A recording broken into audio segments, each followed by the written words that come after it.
Dr. Celestine Lingdo, local MLA of Umsning constituency, inaugurated the Dorbar Hall of Right Nongsohbar in a ceremony attended by the traditional chief of Right Maurho, SE, along with Herlin Lingdo, headmen and local residents of the Umkadu village.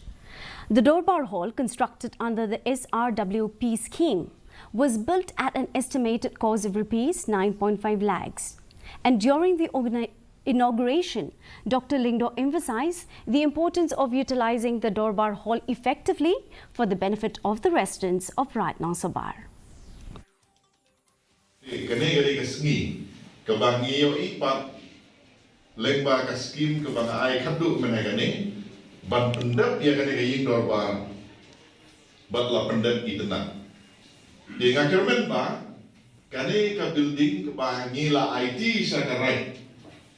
Mentang sengi kan long ka jaka ko ba habadon ka jinge surut ke we gesnong hang ne ka de ka office ka ba pipen yesu molen no ladon ka jinge tampun kan ne ka de ka office ka ba nong ngien ngia pen be da ka jinge e ba ka jinge sotu